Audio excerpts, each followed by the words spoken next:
Welcome, everyone, to another edition of Deconversion Stories. And today I'm chatting with my good friend, Mr. InfiDale, which I think is one of the coolest names I've actually seen somebody use their actual name in reference to being atheist or an infidel in this case. So kudos to you for that. That was a brilliant name. But anyways, welcome to the show, by the way. Thank you. Thank you for having me. Oh, my pleasure. And today we're going to be talking a little bit about your journey away from whatever religious beliefs you were part of at one time. And that's basically what we do on the show. So what I generally ask is that people kind of take us back to, the days when you were in a belief system, how you kind of, you're born into it, that kind of thing. And then as the dominoes started falling, what led you out of this belief system into becoming the atheist that you are today, I guess. Okay. Well, first of all, and I will say this very clearly, I was never what I would consider devout any religion. Okay. My story, I think, and we'll see this as we go along, is more of a deconversion, quote unquote, from non-thinker, scientific mind, somebody who my childhood, my youth, I shouldn't say childhood, my youth was partying. So there was no. Me too. Yeah, I was Jewish by tradition. My family, Me too. My ancestry was Jewish, so that I had that different going for me. But I was never sold on Judaism necessarily. I guess the most I would say is there was a God, because why wouldn't you think there was a God? Everybody did. And we don't know much more than that, but there definitely is a God. We know that. That's kind of how I was during my childhood. Right. I would say I was right along the same sort of idea as well. Didn't really believe the stories. Went to Hebrew school, all that stuff, and I even had a bar mitzvah. I did that too. Yeah. And I guess actually a good place now that you're mentioning that is I didn't go to Hebrew school when I was young. My mother and father had divorced, and my father, both of them were raised Jewish, and their families were Jewish. But my mother, who I lived with the majority of the time, and that was my parent for all intent and purposes, that was my parent. Hey, Should I have said intensive purposes? Done the American thing. But no, for in general, there wasn't much religion in my house. We were Jewish heritage, and we had a Christmas tree on Christmas, and we had a menorah for Hanukkah, and we said we celebrate God and life and fun. I mean, that's so. I had a heads up, a little bit as to, okay, well, there's something going on here, because why are we doing both? And that's as my youth, I guess some questions arose there. Then my father convinced my mother, because his second wife at the time was very into this stuff, and that I needed to go to Hebrew school so I could have a bar mitzvah, because you can't have a good Jewish boy without a bar mitzvah. Right. So exactly. It really was. The family wanted me to have a bar mitzvah. Nothing to do with quote unquote religion. It was, we want him to have a bar mitzvah. So I did. I went to Hebrew school, and I was kicked out of Hebrew school for telling Jewish jokes. And I could do I'll save the joke for the after party, but it was a good joke. but I was being I Jewish. Really I really being was raised Jewish. You hear all the good Jewish jokes, right? So and they let me back in. It was not a permanent thing, and I studied for my bar mitzvah. I was not able to read Hebrew perfectly, or should I say sufficiently. So they literally had it spelled out phonetically for me, so I could look at the phonetic spelling and then pretend I was reading in Hebrew. Which again, am I cheating God? Like, what's even at that age? Knows. Yeah. So if he sees me masturbating, he sees me reading it phonetically. Yeah. Exactly. So I did that, went through that, and then shortly after that, my rabbi had his wife murdered. Wait, what?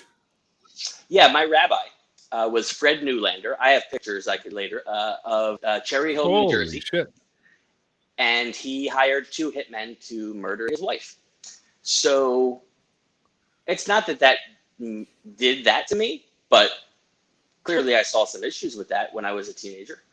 Yeah.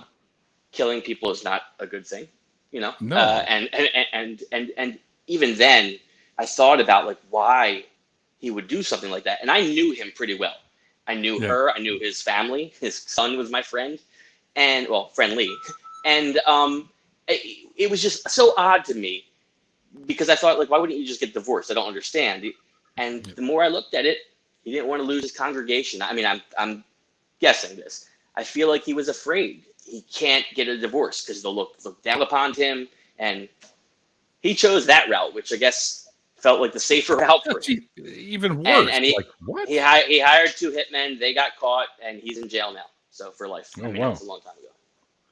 Yeah. Well, I don't think it's a life sentence, but yeah, I don't think it's a life sentence, but it was one of those like 60 years, and he was 50, so it's a life sentence. Yeah. At that age, 60 years, you're done. You're not so that's really it with any kind of organized religion for me. As soon as the bar mitzvah was over, I said, okay, I don't like this. I don't want to go anymore. And I didn't go anymore. I had a bar mitzvah. The whole thing happened, and that was kind of it. And I didn't really care about religion. It wasn't that I was not religious. It just was indifferent. It was, like I said, there's a God, and that's it. And I know for sure that I did believe there was a God because I played a lot of sports, and I remember playing basketball, and this is a regular thing with me. And I literally, when somebody would get, they would call a foul on me, and I didn't foul the person, I would look at them and go, "You're not going to hit these free throws because God knows." And I believed in my head there was some righteousness being served with the free throw percentage of my opponent. Oh, jeez. So maybe I wasn't devout or a specific religion or whatever, but I did believe there was a God that had a little control over some things, including people's free throw percentage. Yeah, apparently. So now here's a good question. I mean, if you thought this in your head that God was in control of this sorts of things, did those guys ever make the free throws or no? There were times I played with a lot of bad shooters. So, and back then I would go, look, see? Meanwhile, I wouldn't go, oh, they're 50% from the line every time, so 1 out of 2 is going to happen. Now, as an adult, I understand statistical probability, and that I don't call it God anymore. But just even after that, that was like my late teens to early 20s. And then 9/11 today. I guess this has happened to a lot of people where either your views got stronger or you cared more. But I had no real desire to learn until after 9/11, and I saw the way our country reacted and the world reacted, and I thought, why is nobody talking about religion? Like, I couldn't, in my mind, grasp why that was the last thing. Well, yeah, they were Muslim, but that's not why they did it. And it's like, well, okay, so we need to figure out why then. And I didn't understand. There was something in me going, I have to figure out why this is so confusing to everybody because it seems so simple to me. And I started doing a little searching. And I guess like a lot of other people, not right away. It was a slow process from 2001 to 2, 3, maybe 2004-ish. I started caring a lot more, and the 4 Horsemen came into my life. It was basically YouTube at that time. And it was, Hitch, Dawk, Harris, Dennett, and then it trickled to the other guys from there. I started, and there was no science in my life, no scientific background, no desire to learn more, but I needed to learn more about why the things they were saying were true, were valid, as opposed to the other side of the arguments. So I then started researching I started with genetics and biology because of Dawkins. And I'll say this before I dip into those other things. That's it. I mean, to me, Darwin killed God. I don't. I shouldn't even say Darwin killed God. Darwin's theories killed God. As soon as we decoded the human genome. Sorry, Francis Collins, you helped. But I genuinely believe that after that, before that, it's understandable that everybody believes. Because how could this happen? How could human beings come from next to nothing? Well, whatever nothing is. And I didn't even question it. But the more you question it and the more answers you get, I didn't get answers as to what God was or if there's something controlling this or that. But I learned a little bit about biology and a little bit about physics and astrophysics, astronomy. And all of a sudden I'm going, wait a minute, none of the things from that book match up to all these things from all the other books. So if I have 10 million of this and 3 or 4 of those, well, 12, whatever, so it just seems like it's really a lot more simple than most people make it, but clearly there's a lot more to it. And that's kind of what started me down that route of, I need to be involved in this. I want to learn more. I don't understand. And I'm sitting here about 15 years later from when I really dug my heels in and went, I still don't understand. The human brain is so amazing. Yeah.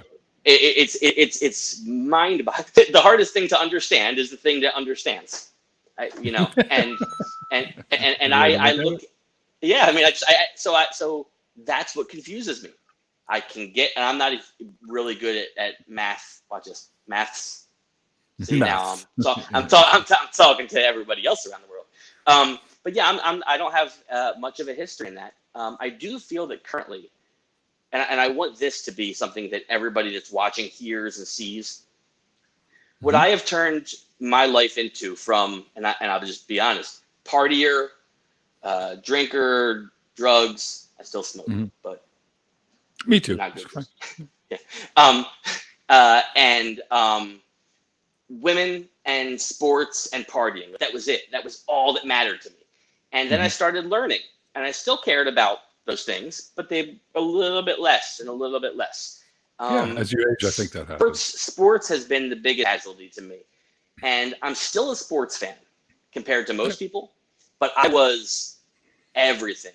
I had relationships that I couldn't hang on to because I needed to watch every game of every sport. It was a lot to me. And now it's a side thing. It's entertainment, which is what it's supposed to be. Right. So what? I'm sorry. Go ahead. I like watching some football and hockey and stuff myself. So especially hockey. But well, I'm American, so. Yeah. But then the learning, the education became so enthralling to me. And again, I started saying I want to make a point to people, and I really do. I have no formal education past high school. I have a couple months of community college, which I dropped out of because I made a lot more money selling drugs. When I started wanting to learn, things changed. I started to understand the world better, and I started to feel more confident.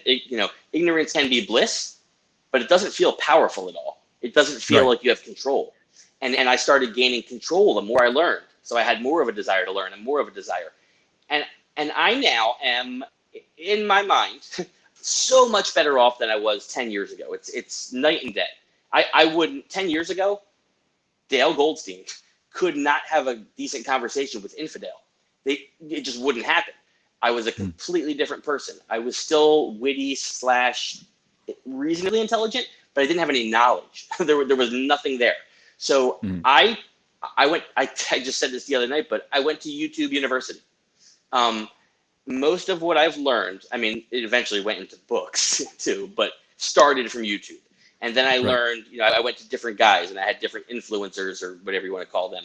And just people who I feel helped create a better person. I didn't have a father in my life growing up. I knew my father, but I didn't have a close relationship with my father. So I wasn't taught a lot of things that other people are taught at home. And it's not everyone, because right now the split homes are completely normal.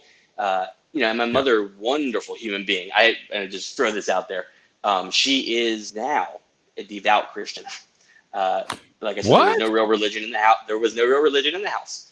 After high school, in my teens, early 20s, she found Jesus, had what she calls a religious experience, and converted to Christianity. Wow. Yeah. So obviously that's not real easy on me, and she's my everything. I mean, like I'm an only child. People have seen my photo that I use on Twitter, and that's us. And we've just been very, very close forever. This makes things a little difficult. It really does, because when you don't understand the language someone else speaks, but there's nothing but love there. Sure. However, and I love using it when I tell people, when people say, oh, you hate Christians and you hate, I go, no. I have a problem with faith, and that's my thing. I like using that word. I have a problem with faith, blind faith, trusting things despite the absence of evidence. It doesn't make any sense to me why a human would choose. I mean, they do. They look at you and go, no, but I have faith. And it's like, right. But wouldn't you prefer to have knowledge? I don't understand, Yep. So yeah, so that's stuff with her. But like I moved on. I want to say the YouTube thing, and I moved on and just gained so much that I'm a different person now, and I can speak to people who do have formal educations, and I can communicate. I'm not brilliant, and I'm not stuffed with all kinds of knowledge. I'm never going to. I'm not a scientist. I'm never going. Well, I think everybody's a scientist to some extent, but career-wise, I'm never going to this. I'm never going to find a cure for any disease. I'm never going to find, how to turn energy into something. But I can communicate. And that is literally because I had desire, nothing to do with anything else. And my friends I grew up with, who were the partiers, and they're not bad people. They were fun people. I loved them ridiculously. And I had a really good circle of friends, Me too. They're gone. I mean, not completely, but 90%. I had to shed them, and a lot of it was during this pandemic because I hadn't realized who my friends were and who I had become until we were thrust into that situation.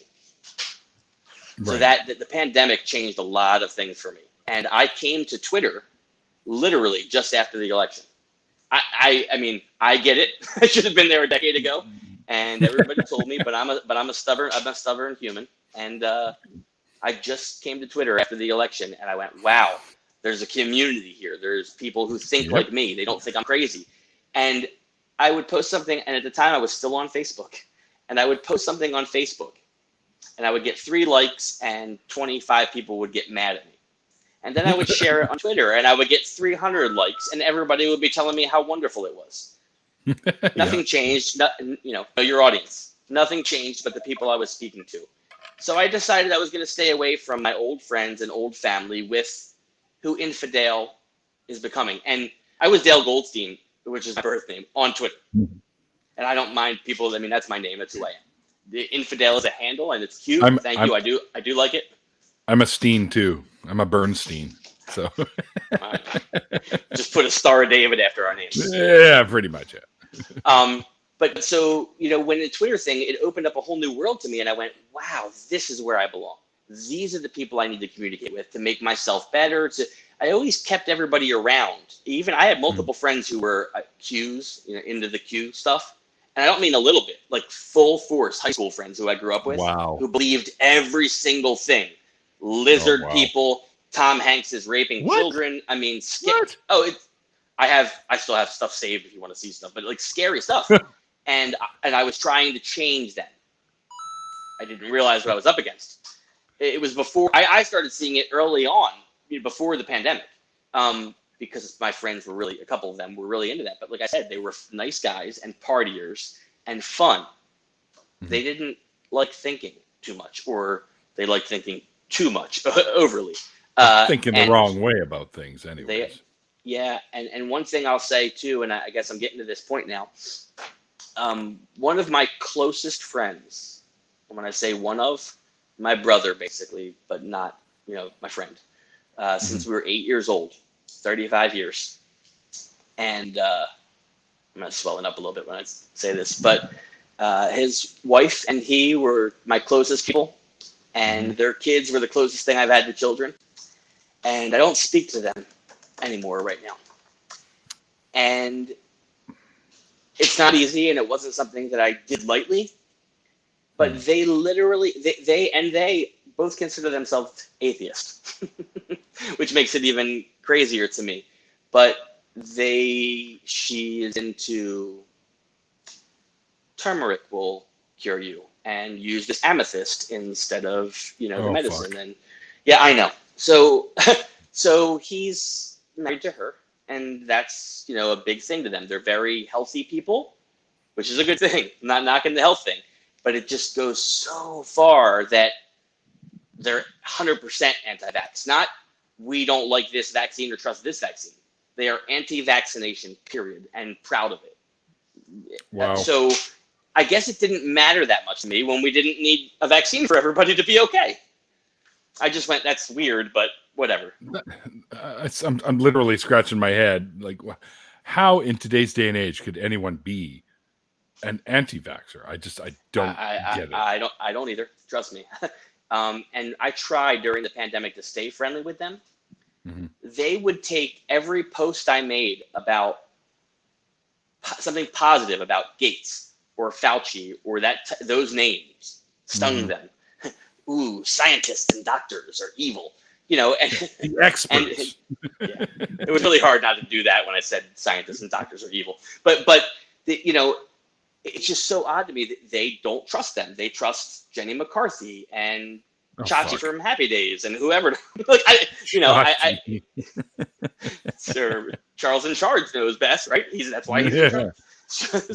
So anyway, and I'm laughing at it, but I would post that, and I started getting things like, "Oh, you're laughing now, but wait till you start morphing into." I'm like, "What the fuck?" Like morphing? Like they literally thought my DNA was going to change, and how? Well, that's the thing. It doesn't matter how, because they don't know. If they thought about that or delved into it, they would know it's not possible. So, I really, really, that made me learn and think. And I'll do one more thing too with that 5G, full force. It's Dale. If you get that 5G phone, you're going to have cancer. I literally had like phrases like you're going to do this and that's going to happen. And I'm like, what are you like? They're non-ionizing radio waves. Have you ever walked outside? Like, have you seen the light? I don't. Ionizing radio waves? Wait, what? Non-ionizing. I'm sorry. What? 5G. What is that? I'm sorry. I'll slow down. 5G. What people are afraid of. It is basically the same thing. Like the sun can give us skin cancer and that kind of thing happening on a higher level. But the level. Physics-wise, the level that they're at, radio, audio. I'm sorry. I have trouble saying this without laughing. Literally, visible light is more damaging to you than a 5G radio wave. So when they're telling me it's going to tear apart my DNA, I know it's impossible. And I try to explain that to them, and they're just yelling at me, you think that our kids are going to suffer, and how dare you feel that way? And I'm feeling like, because I really do feel like I'm a loving, caring human, and they are my people. I think I want your family to suffer. No, I want everybody to get well and be safe. Yeah.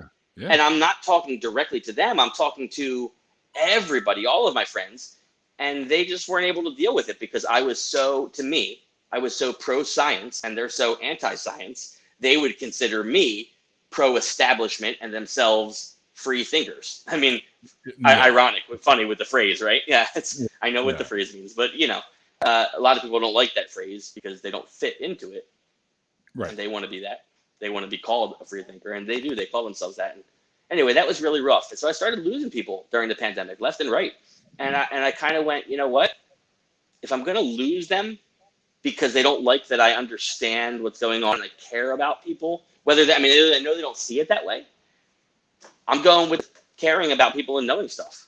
I love my old friends, and I'm going to miss them a lot, but I'm rebuilding a newer circle, and it's going to be smaller, but it's going to be tighter and stronger, and it's not going to break apart like that next time a pandemic hits us. So that's kind of what to me made me over the top with I got to push this, because I push it in my daily life. I have bumper stickers on my car that make it very clear. Do you want me to just tell you what they are? I could show you pictures later or whatever, but my bumper stickers are, one is periodic table symbols, but it's Hawkins, Stennett, Hitchens, Harris, da, hee ha. Yeah. I've seen it. Okay. And then I have the periodic table Hawkins, right Stennett, here. Hitchens, Harris, da, hee ha. Hey, nice. Oh, I love that one. I've seen that. I know, and they're all the real elements, right? No, they're painted on. Oh, they're not actual elements. You can't have the radioactive ones on here. I figured there wasn't uranium, I guess. Yeah. Desk melting. Well, I'm a chemist. Like, that's what I do. So I have all kinds of stuff like that. Yeah. You see, that's the thing too. I don't have that. I can't dissect things under a microscope, and I can't look at DNA and tell you what's what. Most human beings can't. So they say, "Oh, you don't do the research yourself." Yeah. But I have enough knowledge that things add up and make sense, and I can understand why it makes sense without having to literally decode the human genome myself. Right. So yeah, it made me go, this is who I want to be. So the stickers there's that. I have a Freedom from Religion Foundation sticker. I'm a member. And it says just secular and I vote. And then I have one that says secular humanist, which we will discuss because I don't know how much I fit that description, but I want to. And the other one, which I love, it says atheism is myth understood. Yes, that's a good one. And then my last one, which a good friend of mine from here made. Thank you, Shannon. It says amped on adrenochrome. What's that all about? Do you know what adrenochrome is? Do you know that? You're nope. I'm coming to Canada. Adrenochrome free. So adrenochrome is, and I won't go into the science behind it because it does exist, it's real, but it's something that they believe, the Q, Trumpish Q people, that you extract from the children to drink. It's bloodish, and it's drinking in the blood of children. And this is true. Barack Obama, Hillary Clinton, Ellen, Oprah, Tom Hanks, Stephen Hawking, before, all these people would drink this stuff to give them superpowers, and that's how they're taking over the world. The deep state is drinking adrenochrome. So I got that. So anybody who's behind me who believes in that knows how stupid I think it is, and that if they want to come with that stuff, that the guy sitting in the front seat will gladly take them on. That is absolutely freaking bizarre, man. Yeah, it doesn't seem like it can be real in 2021, but it is. I mean, it's like 10% of my country. It's not like it's like 1%. It's insane. All of that stuff, it was a messy couple of years. I mean, it's still bad, but it's bad enough not believing in a vaccine, but thinking that it can turn you into a lizard person, or you're drinking baby's blood to stay alive, or some of the stuff is it's insane. And there's nothing else that I can think of, and it comes back to what I was saying earlier, but ignorance. You don't know enough to not be scared. That they're frightened of things that aren't true. It's wow, okay. It's a chemical compound. You're looking up adrenochrome now? Yeah, produced by the oxidation of adrenaline. Yeah. You can see how that would give you superpowers, right? It's an actual, well, no, not at all, but it's an actual chemical compound for sure. Yep. But it does nothing that they're talking about in the QAnon of course thing. It doesn't give you. Of course not. What the fuck? Oh my goodness! Now you can find. I'm so sorry that I did this to you. I'm so sorry. That's okay. That's okay. Because my life would have been better without it. There's lots of legitimate scientific sites where they talk about adrenochrome. Mm-hmm. Just not about drinking it to gain superpowers. Right. They actually put an end. They actually have a huge site here that debunks that whole thing. Blood harvesting conspiracy. Yeah. That's it. Yeah. Yeah. Well. You okay? Yeah. No, I'm good. I'm sorry. Just I've never heard of that. And even being a chemist, you'd think I would have heard of that, but nope, that's a new one on me. But yeah, it literally is a chemical compound, but it's not. Well, it won't give you any superpowers or anything like. Just like the Bible, right? There was a Jericho. Yeah. So there is adrenochrome. Yeah, but it's nothing at all like what they're saying about in the QAnon crowd. No, of course not. No, well, nothing. Idiots. Like what they're saying. Dangerous idiots. And I think that's my thing with religion. It's not, because I get a lot of people, friends and family, and who, why do you care what other people believe? Well, I wouldn't. I wouldn't if they didn't take it so seriously. But where I sit, and I say this a lot to people, because you can't stop someone from believing what they want to believe, period. It just sounds wrong, and it is wrong. However, if you say you can, to me, and I don't know the solution to this, but if you say to somebody, you can believe in the Bible, but you can't do this part, and you can't do that part, and you can't do that part, because it's 2021. Well, then they can't. How can you truly believe, or even politics? How can you truly believe that if you do this, you'll burn for eternity in a fiery pit and not do it? To me, and I hate saying it like this, but like if I believed in that, I feel like I would be out stoning homosexuals, and I would be, I don't want to say racist because that's convoluted, but I would definitely keep slaves and just not beat them too bad and let the Jews go after a few months, and but I feel like the people who fly planes into buildings, and I mean they believe that to me, and I hate that when people go, oh, they're extremists. They're so extreme that they're following the rules of their religion. Fundamentalist, I get that, and everything else. A fundamentalist is somebody who does it right, practices the fundamentals of the thing. In any sport, if you're fundamentally sound, you're good at it. Yep. That's what it means. Yeah, different. Yeah. Well, fundamentalist in context of religion means something completely different than in context in sports. Yeah, no, I get that. But it's very difficult for me how to go, oh, well, you take things in metaphors, and it's all just, with the people who, I don't want to be all Jordan Peterson-y, but like who try to just, turn it into something acceptable. That's what we're doing now.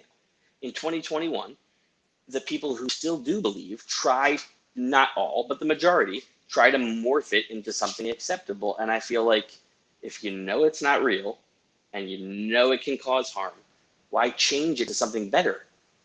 Why not just get rid of it? Like, how do you change a passage that allows rape or slavery to be better? Yeah, well, you don't. You ignore it. Right. You ignore it, and you're ignoring the word of God. Yep. I wouldn't do that. That guy, if that's that point up, so there he is. If there was if I believed in a creator, I would do everything I thought it wanted me to do. Yeah. Because I would want to get the reward afterward. Just like when I was a kid, I was good for Santa because I wanted to get the reward afterward. But then when I believed there was no Santa, there was no reason to, not, use chalk on whatever thing was illegal or, not illegal, wrong. I've done some illegal things too, but not with chalk. So it's always been very confusing to me as to how you can say you can believe it, but just not act on it. If you really believe an omnipotent being is going to punish you for not doing something, you should act on it. That's why I say we shouldn't believe. You would think that they would, or they would want to. Well, or anyway. There's some, or is there some sort of cognitive dissonance there, just going, okay, this is. I mean, most people today, when you ask them what religion they are, and they say, "Oh, I'm Christian," you have to say, "Okay, what does that mean to you?" Because there are billions of people who believe in things, the same religion, and believe it a billion different ways. Even in the same churches, they fight over what's true, what's not, how do we act. So it's tough because when somebody says I'm a Christian, I go, oh, so you believe in miracles? Well, no. Oh, wait a minute. That's an easy one. And then we start going, I've had some say they don't believe in the resurrection. That's not, so you just believe there was a person named Jesus, which makes you a Christian? Yeah, I know. Yeah. Today, it just seems to me that they just like to self-describe which version of Christian they are. Yeah, and it's always been a title. It's something that people go, no, I'm proud of this. And I feel like we need to get rid of that. Social norms really hinder us. We get used to acting a certain way, being a certain way, and we say, oh, well, I'll give an example. The other night, even on Twitter, we were talking about the soul, quote unquote. Mm-hmm. I personally do not know what that is or understand. I think that's what people use, a word that people use to describe consciousness. They don't, but some, maybe. Well, in my mind, there isn't anything more. It's physical. There's neurons firing around and creating pathways, and that's what you're seeing as the soul. It's the combination of everything that we are. A combination.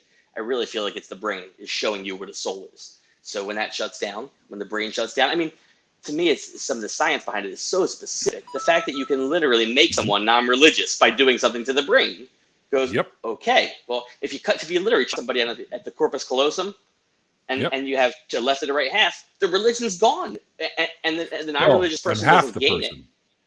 Correct. Right. Correct. On that side of the brain. Yes. Right. Yeah. You've had people, one person that half of them was an atheist and half of them was religious. So yeah. So which half goes to heaven and which half goes to hell? Is that you go, go to heaven or hell?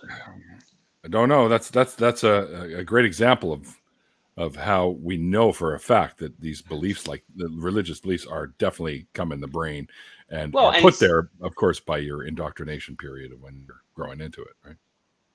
Yeah. Yeah. And like I said, I mean, I was lucky to an extent that I wasn't indoctrinated. But not severely. My mother, right? Correct. Yeah. Yeah. Yeah, I guess to some extent, yes, but the tradition. There was no deep. Right? You need to follow this or do that. Or there was no. I wasn't going to burn in hell. Jewish. There's no hell. There wasn't a hell thrown out there to me, and I do think that to me is one of the worst things. The telling children that they're going to hell is straight out. I mean, Hitch said it, so we all know it, but it's literally child abuse. To tell a child, if you don't do this, you're going to burn for eternity in hell. You're lying to that kid. You're lying to the kid, and you're making them scared. Sounds like what we do with Santa. I mean, it sounds like the same thing we do with Santa. Be good or you don't get presents. Don't be good or you, right. There's a risk reward for if you are nice to this imaginary thing. And I've talked to friends and I said, but see, you don't, the difference is you think, oh, that's Santa, that's fake, but this is Jesus. And there aren't any more credentials for the Jesus than there are for the Santa, other than it's more modern, so we get it. Or not much, at least. Yeah. Yeah, I mean, there's so much to unpack with all of that stuff, right? I mean, well, hang on one second here. Tons of Mice likes the idea of the corpus callosum being severed, and you have the person that's half religious, half atheist. Sounds like a great sitcom idea. call it fighting with themselves. Yeah, it'd be kind of fun. But and for anybody just watching this, for anybody who has any interest in that I was just talking about, V.S. Ramachandran, absolutely amazing neuroscientist. Yeah, I'm aware of it. I'm actually doing a little study of the neuroscience myself through Audible. I get you can download courses and you can lectures and stuff like that. And I've been digging into that quite a bit lately. Isn't it amazing how much is available to us? Oh, I know. I just don't understand now. I mean, and that's the other thing. The rise of non-belief since the internet went public, it's clear that the internet is doing it. I mean, to me at least. It's a big part of it, for sure. Yeah, I mean, or correct. It's a tool that enables people to do that. Without the internet, I wouldn't, like I said, YouTube University, without the internet, I wouldn't have started down that road. And it brought me to reading. And then I went back because I hadn't grown up, or in my teenage or 20 years. I was in my 30s when I first read, The Selfish Gene and the God Delusion, and even Origin of Species. So I went back and started doing all these major books that people did, and some took me for a year or so. I read a little bit of Hawking. That's what I'm talking about. I'm a huge Lawrence Krauss fan.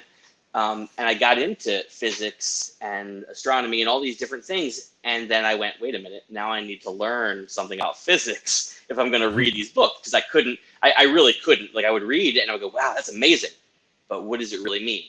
So I went back to learning basic physics and the basics of astronomy. And everything is one. I mean, it's funny because we talk about, the humanist thing I mentioned earlier. Yep. It's so easy when you know that we all came from, and this is not the singularity, it's my fist, but we all came from the same place. When somebody goes like, us Americans got to stick together, I'm like, why? What does that have to do with anything? Why can't you say us Earthlings? And then if you do that, then why can't you say everything in the universe? Because it's all from the same place. It's just, are you talking about where your father came from, your great grandfather, or 5,000 generations ago? Yeah. Or before that. Exactly. Grandpa Amoeba or whatever. You know, it's just that'd be great. Yeah, you wouldn't call him grandpa. Yeah. You wouldn't call him grandpa. Ancient But that's another. I mean, what I was actually started saying earlier when somebody said they were talking about the soul, and somebody said to me, "Well, listen, I don't believe in God necessarily, but the soul. I don't know if there's a soul, but you have to explain somehow how there was this huge jump from, little tiny brains, blah, blah, blah, to humans. And what happened? That's why people think maybe they put the soul in or blah, blah, blah." And I went, and this made me think it's just, you need to learn a little, like not that this person, but everybody. I went, okay, well, when you say that, humans are different, do you mean Homo sapiens? Which is probably what he means. And then I said, or do you mean? And I went back and I literally started listing all of them. And I went to Heidelbergensis. And I even went before that, and I just went through all of them. And I'm like Naledi and Florentiensis and, Neanderthalis, Cro-Magnon. Yeah, you name it. Yeah. Denisovans and Neanderthal. Like everybody knows Neanderthal, and that's it. But where did the soul come in? Which one of the 15 to 20 human species did God put the soul in? And that, right. and the person came back to me and said, "Yeah, when you say it like that." And I thought I would have asked that same question 10 years ago, but because I know there's 15 to 20, most people don't even know stuff like that. That there's other humans, that there were other humans that right. we lived alongside of. Well, the Homo line was human because we also have the Australopithecus, Australopithecines. Yeah. And before that. Yep. A lot. But it's just that I feel like there's just every little bit you learn like that. And I was talking earlier about smoking, and everybody on Twitter knows I'm a huge fan of THC. And there are times when I will, smoke, and I'll go for a walk, and I'll stare at a tree for half an hour, and I'll dissect the tree, physically dissect it, and then where those things came from and where it's going to go afterward, and just playing in my head. But I think to myself, it's sad that so many people can't do anything like that because Oprah once said, and if you don't know this, for everybody out there, that atheists can't feel awe and wonder like a religious person. Oh, geez. Oprah Winfrey said that phrase, and I'm not making that up, that atheists do not feel awe and wonder. She's a fucking nutter, so... Yeah. So... regardless, she's been corrected on it. I mean, there's a lot that went behind that, but I'm sure. But it was a long time ago too. But so all I think about is no. If you think God went boop, you don't feel the awe and wonder that I do, that I feel when I know how that it's so much more amazing. The true story, the true story of us is so much more amazing than anything anybody's ever made up. Whether it's living on the back of a turtle or the stuff is turtles all the way down. That stuff is silly. It wouldn't have been silly 1,000 years ago, but now it is. And I feel like I understand that people, take offense to that, but it is silly. It's not true. There's no maybes. And they go, "Oh, you know what everything is." And I say, no, I don't. That's the difference. I say, I don't know. I do know that that's not real. I know that, there could be metaphors that mean something somehow. Yes. Great. So but we don't really need those books for that. Right. That's the thing. Well, what are they going to tell us? They're not going to tell us how to split an atom. Not that we should be doing that. They're not going to tell us how to split an atom. Not at home. Kids, if you're watching this YouTube thing, do not split an atom. Good luck finding one at home, but yeah, sure. Or how to split one. And if anybody's at CERN playing around right now, don't do what I said. Yeah. Not until the experts are there and know what they're doing. I mean, that's how they found the what was it? The God particle, as they call it. Higgs boson. Yep. The Higgs boson. Yeah. Yeah, correct. I mean, fuck you, Mike. Well, and it's being able to predict things like that. The Higgs boson was predicted. Yeah. Well, that proves that this is working. We have a system that works. Is it perfect? Yes. Nope. But it's self-corrected. and right. that makes it perfect. It's going to be wrong, but what it is, and I always say this to people because they say, "Oh, you know everything," and I go, "No. But to the best of our knowledge, all of us currently, this is the truth.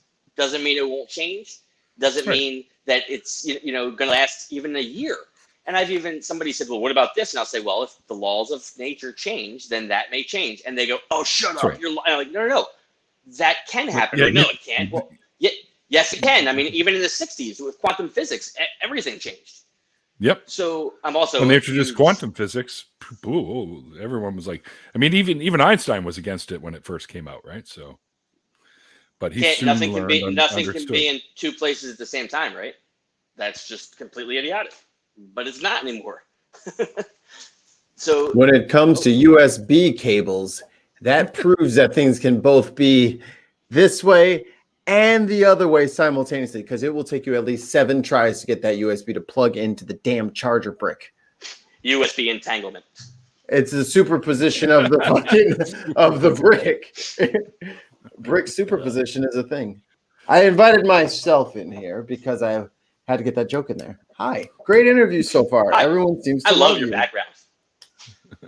Thank you. And everyone, and speaking of Oprah, my ex-girlfriend, I remember exactly that interview or that no, I slapped him. Like that whole like little quote from her. Yeah. I remember seeing that. But then like here's my question for you. What is something aside from the tree, but what's something like eclipses are it for me? Like the first time I saw a total solar eclipse, I was like, yeah, that is the coolest fucking thing on the holy shit. Like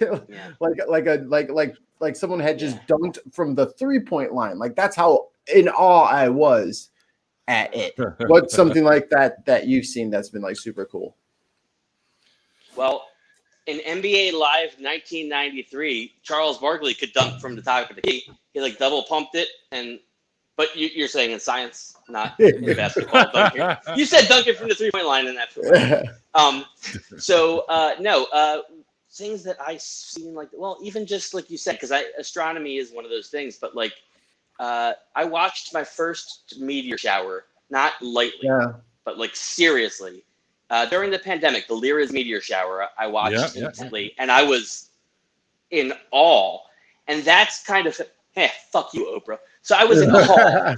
I was in awe of this, and actually, I want to give a shout out to somebody while I'm doing this. Sure. Just somebody who's meant something to me. I mean, there's a lot of people that I could do that for, and I will. But during the Lyra's meteor shower, connected with a friend. I wanted to say that show, but Chuck Nice, comedian. I love Chuck Nice. Chuck Nice is one of the greatest humans I know. I only know like 7 people, but we spoke about that, and this is somebody who does Star Talk with Neil deGrasse Tyson, and right. It was me connecting with. Okay, you actually spoke to Chuck? Well, I had contact in some form, maybe. Okay. So we're from the same area too. We're both from Philly. Okay.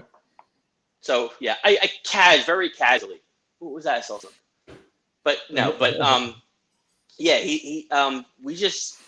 I talked to him about it, and things clicked, and I went, wait a minute.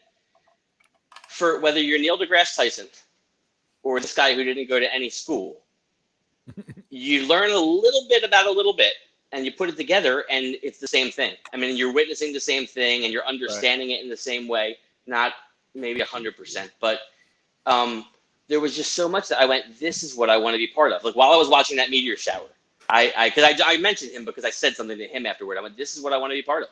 I want to somehow show people how amazing this universe is. I'm stuttering. That's all, right? That's why I bought these bad boys, nice. which are astronomy binoculars. And me and the missus went out and saw like 4 moons of Jupiter, which I had never seen because it's always just been a just a little speck up there, as opposed to like, holy shit, it's a ball. Look, there's little other balls going around. Holy shit! And then, like later on in the night, we saw Saturn, and to see that, to actually see it and see it all cockamamie with rings, it's like, holy shit! Yeah, it's like in the fucking movies. Yeah. Well, can you, at least and even doing that, and this is bringing it back to the religion thing. Isn't it nice to have those and not be Galileo and have to worry about shit? It's so when people go, oh, that was so long ago, and then you can go to up to Salem witch trials, and even today, and I know it's a different thing, but even today, and people go, oh, well, Christians in America don't do that. Yeah, well, guess what? If my gay friends can't get married, they still do it. They might not be killing them with rocks. But it's still religion making them do something that they normally would not do.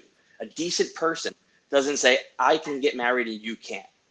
It doesn't even make any sense. But to them it does. And there's a reason for that. And there's no getting around it. There's lying around it and there's making excuses. But that's what it is. That's what it is. And I know that. And I want everybody to know that. And I also, I figured the three of us should start a little jazz combo. Neil would sing. Dale, you got drums, and I'll play like all the stringed things, and we'll be Trace Mama's boys. Trace Mama's boys. What am I doing though? Am I singing? You're on the drums, jazz? and you're gonna be doing the drums. Yeah. We'll get some bongos or a djembe. We'll get him one of them djembes. It's like a big hand pan, like hang drum. Boom, boom, boom. Yeah, that shit's awesome, man. I have very little musical ability.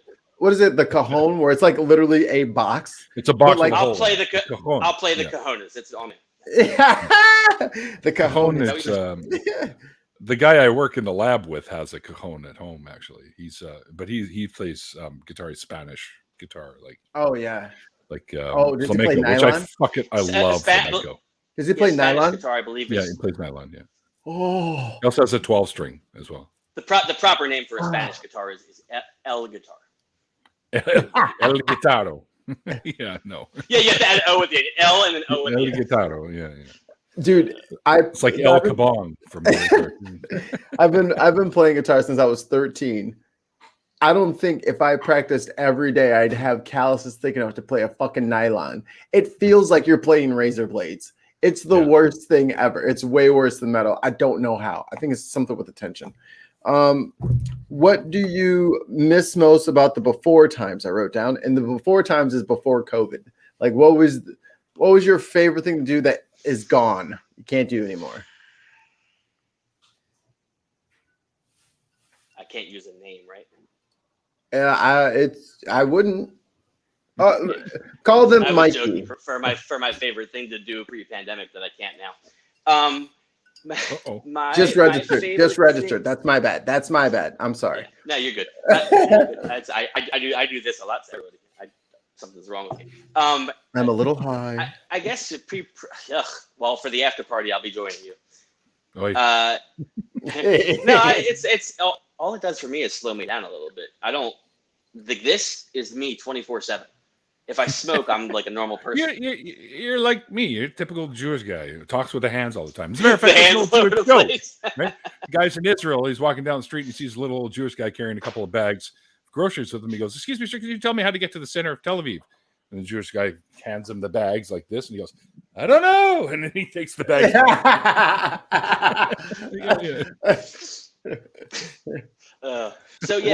What I should know.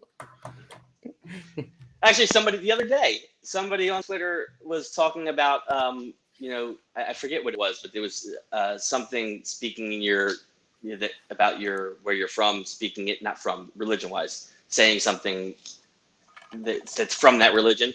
I don't even know the thing, but I did a like oy vey, blah blah blah. That's beautiful. What is it, velvet? That's beautiful. What is it, velvet? Was my Jewish line. So that's how Jewish I am. But I can do the Baruch Atah and the thing. Yeah, for sure. Yeah. I can too. Funny thing is, my Haftorah portion. Of course, you're 13 when you do these, and I had to sing it, right? And of course, going through puberty and whatnot.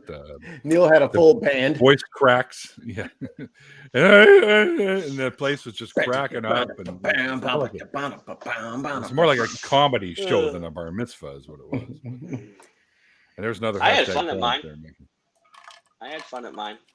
Mm-hmm.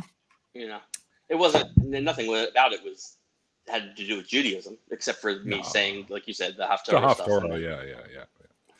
But after that, it's all about sneaking some of that wine and getting drunk with your friends in the hallway of some hotel somewhere. And this will show you that I've always been me. At 13, at that day, chugged the full, like they tried to pull away from me. I kept chugging. I finished the whole thing, glass of wine. You're supposed to take a sip, and I chugged the glass at 13. You can't stop me. You're too far away to stop me. I drink too fast. The last time I had Manischewitz. Oh boy, that stuff tastes too good, and you don't realize how much you're drinking, and then all of a sudden you're like, it's grape juice. It's grape juice. Alcoholic grape juice. Yeah, I'm still red. But that's purple. Yeah, I mean, when I lived in Israel, I stayed there for a couple of years, and going through on Purim, going through the old city, Jerusalem. If they see you walking around outside, they'll grab you and pull you into the party, and literally hand you a bottle of wine, even at 15 or 16 or whatever I was at the time. And you get doing the hora and drinking with all the religious Jewish guys there and having a grand old time, and the food was great too. But yeah, they don't care. They just grab you and pull you in there. Neil just keeps like, I'm gonna go take a walk around the block. Throw you on it. Come on, someone's got to see me. Yeah. Just don't go through Mea Shearim, which is another area of Jerusalem that's ultra religious. Like the Hasidics live there, and if they see you smoking or holding hands or doing anything that looks like it could be work, they will stone you. You. When you go through in the daytime, you'll see buckets on the balconies of the people that live in Mea Shearim, and in those buckets are stones. Stones? Because are actual stones. And if they see you doing something that is against the rules of Shabbat or whatever high holiday, like Yom Kippur or something like that, they will pick the stones out and start throwing them at you. You can actually buy T-shirts in the shuk in Jerusalem that says "I got stoned in Mea Shearim." So let me guess. I'm sure they all mock Sharia, correct? Oh, probably, yeah. Yeah, but stone the guy for holding hands. That's fine. Yeah. But how do they know when to stop throwing the stones? They don't. When they're dead. You stop when they're dead. It's got like one guy comes out and like a referee T-shirt goes up. Stop throwing the stones. That is the end. Yeah, you've all thrown your allotment of 12. That's enough. I think that's another thing. 12's a big number. Instead of throwing stones, if they studied geology, Yeah. What I'll go there with Serena Williams and Venus Williams and the Rackets. The Rackets, yeah. And we're gonna wipe that. They're the only people I can think of, or like Federer or something. I need people with the precision to hit the stone directly back into the window from which it came from. Speaking of, shout out to my first retweet by somebody I knew was who was it? What would I get? Martina Navratilova. When you said tennis, it made me think of her. Mm-hmm. Nice. What else? Did you retweeted something of yours? What's that, Martina? Yeah. I've had a few pretty cool things like that happen. Yeah, I've been lucky like that. A couple I don't want to say. I mean, like, no offense to you guys, but I don't want them not, liking me. Hey, they see us here with you. They're not going to like you anymore. I threw Chuck under the bus already. I threw Chuck under the bus already. Sorry, Chuck. But yeah, there's some things. Well, I've had a couple of people surprisingly follow me as well on Twitter. One of them being Julia Sweeney. Yes, Julia Sweeney. Yes, she follows me, and yeah, she is. And now I can't remember his name. Shit, but he played. For fuck's sakes, Manon. Lawrence Fishburne. He played acting, or he played a sport. No. I know it wasn't Herschel Walker. Football? No. Hockey? What sport? Oh, actor? Actor or sports? No, actor. This is getting you're talking about the dude from Star Trek. Yes. His name is something. It's Jewish, isn't it? No, it's French, I think. Manu. Picard. Not Picard. Lieutenant Worf. You said French. He played Icheb on Voyager. He was one of the Borg kids that got rescued by Seven. And can I do a quick Star Trek story that you guys will laugh at me for? There's always time for that.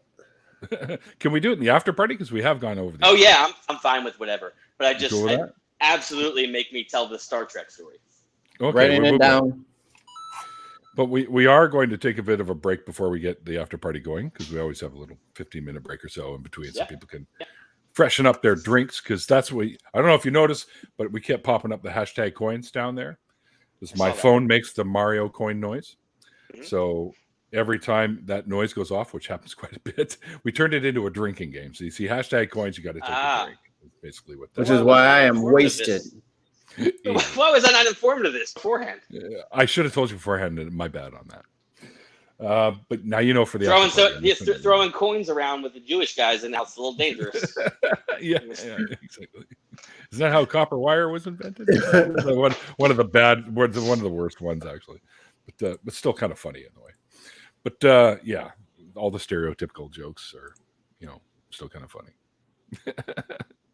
Oh yeah, and being in, for lack of a better term, the community, being one of us, I genuinely feel that if you know somebody well enough and you know there's no harm and nobody's getting hurt, it's a different level, But I've changed the way I speak so much. I really do. I wanted to focus on that more, but I'll hit that with you guys later.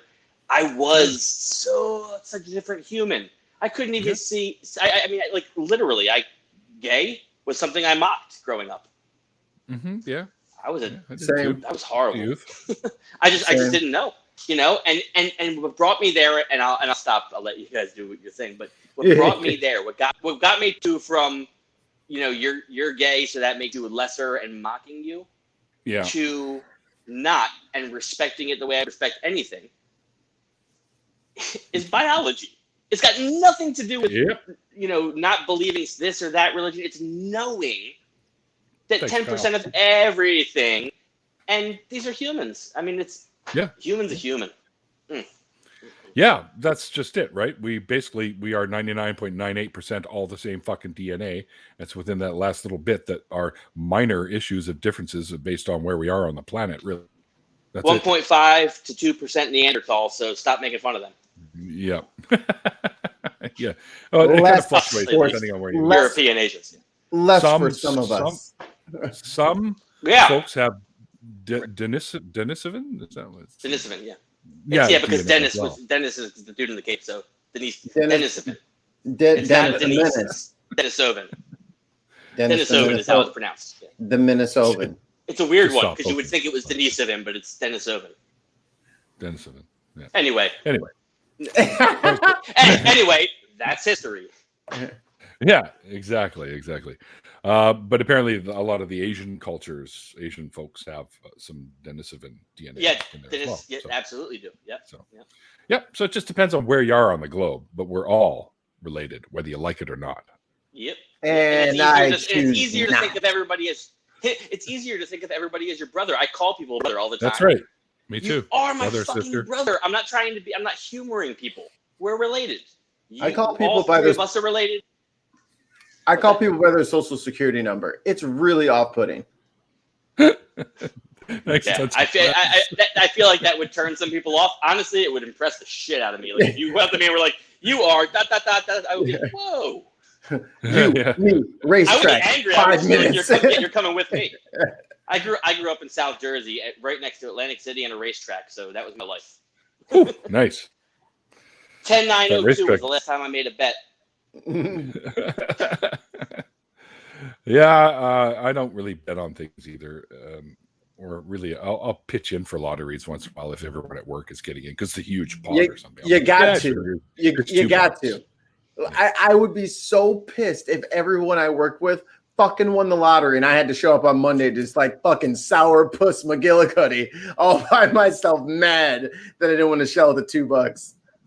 Sourpuss McGillicuddy, huh? Oh yeah. Yeah. That's my fictional sourpuss. You're feeling froggy Monday leap. Something like that. You're feeling froggy leap. I believe so. I'm thinking that sourpuss and McGillicuddies are different alcohols, but okay. Oh, see, there is an alcohol called sourpuss. McGillicuddy sounds like it, but that's also you being, a bigot. McGillicuddy is that gin? I don't know. I'm not sure. I'm not sure. Or Scottish or Irish. Someone will Google this shit or something. If only I had a machine that would tell me. Yes. It would tell you everything you need to know about life. You mean the Bible? Right. The Torah. Oh, it's a whole Dr. Okay. It's in the Gitas. Okay, InfiDale. This one's for you. Are you constantly having to correct people when they pronounce the word Pentateuch? When they're going, oh, the Pentateuch. like it's a 5-sided hat that Canadians wear. Pentateuch. Am I supposed to know what's happening here? Yeah, Pentateuch, the 5 books, Pentateuch. Right? Yeah. That's the actual pronunciation, but I always hear people call it Pentateuch. So yeah, it's just I hear that and I'm like, that's not how you call it. Yeah, and to you, but to me it means nothing. Like honestly, I'm just like, eh. Yeah. But I do that when it comes to the hominids. You saw me get a little weird. Yeah, right. Yeah, that's fine. We're all hominids. It's Neanderthal. I call them Pentateuches, but that's because I'm silly. That's because I'm silly. That's because you're on 20 years ago today, plane hit the Pentagon. Oh, yeah. We got through that whole thing without bringing it up, huh? Yeah. After party, probably. Yeah. Religion I'm sure it'll bring up. There's science. Religion. What's that? The quote I retweeted earlier: "Science flies you to the moon. Religion flies you into buildings." Yeah. Yep. True that. All right. So, yeah, thanks to the YouTube chat, all you guys out there hanging out with us. Thank you for all the super chats that happened today. And thanks to the wonderful Twitchers for jumping in here as well. Thanks for showing up late there, Normalizing Atheism. Hey, what's up, guys? This is Pasta Mike. I got a really cool voice. He loves when I do that. Yeah, and thanks also to my amazing patrons, which we have another new one just recently. I got it right here. Yes. The wonderful Miss Bovee has become a patron. $5 patron. Thank you so much. You're awesome, Justice. Yes. Justice was a guest on the show fairly recently, last week. If you missed that episode, you can definitely head over to my channel. It'll be right there. You can check it out. Thanks to all you guys hanging out with us. I appreciate that you guys are here. Don't forget that Randolph, who's in the chat right now, so yell at him, yell something, nasty at him or something, because he deserves it. Him and I are starting up. Wait till you hear how I speak to people in the after party. You are forewarned, folks. I'm not a holder bagger. That's fine. Is that a new football position, like quarterback or holder backer? Yeah. Holder back. Wait, real quick. I know we're going to sign off, and I'm so going to do this because you just said football and you talked about jokes earlier. What's the object of Jewish football? To get the quarterback. To get the quarterback. Yeah. Nope. All right, I'm done. Can't get some Mikey Famine. Not today, people. I ain't laughing. Anyways, guys, just read that ticker tape below there. We're starting up a show soon. With us. With us. And if you want to learn more, head over to www.truenorthtalk.ca, and it'll give you all the information on the show, and it'll also have a link so you can head over to the channel there and subscribe to so you don't miss when we go live. Also, myself and Mikey here has been involved, and many other great folks are the new co-hosts of the revamped, relaunched Nonprofits, which is an ACA product, airs 3 p.m. Central between Talk Heathen and the Atheist Experience. So head over there. I'll should be on another episode pretty soon. It's a great show. Go and subscribe so you don't miss any of those as well. And the last Saturday of every month. We're still in negotiations on how we're going to be doing this again, but myself and Andy and hopefully Seamus will do the on the Laughing in Disbelief channel, we do the show called Atheist Drinking Out Loud. Of course, currently I can really only have one beer here and there because of the blood thinners I'm on, but I'll be drinking water for the most part. Just like that. I've been drinking all your drinks for you. Yeah, we got a good audio on that water. Did we? Whether that was planned or not, the audio was perfect. Yeah. I love that. What is damn Mickey straw? My Mickey Mouse cup? Yeah. Don't knock Mickey. Hey, I'm not like most teens. I'm in my 50s. Neil is like the most giantest man with the most impressive hair and beard, and he's got his Mickey Mouse cup. Yeah, yeah, I get it. He's like, I love Mickey. Mickey. It's beautiful. I like it. Little plug for California Adventure Park. I literally did this intentionally. Look, so I don't have to pay anybody. Isn't that smart? I don't have to pay anybody. They're going to pay me for advertising for them. This is my promotional cup. Whatever it is, I guess it's green, huh? It's green. Yeah, it's green. Yeah. That's when they start paying me. I'll get rid of the green cup. Awesome. I love it. All right, guys, we're going to wrap this up. Inside the cup. We're going to get into the after party real quick here, probably within the next 20 minutes or so.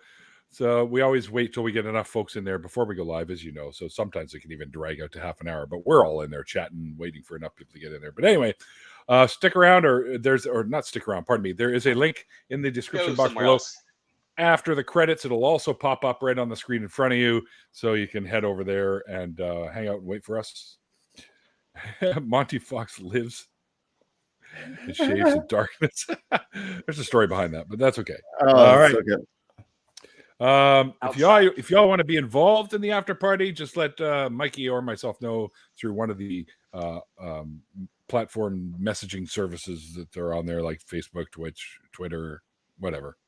Just let us know, and we can get you a link, and you can jump in here with Mikey, myself, and our guest of honor tonight, Mr. InfiDale. Don't forget that there is a link to his Twitter, so you can head down there and give him a follow. And you can connect them to more awesome people within our community. And you should definitely follow me. I'm really funny. I wasn't that funny on this, but I am. And I'm also extremely humble. Yeah. Me too. The most humble. All right. And like I always say at the end of the interview sections, anyways, like the late great Christopher Hitchens once said, I believe he brought it up earlier in the show. It's called faith because it's not knowledge. And we'll see you guys next time.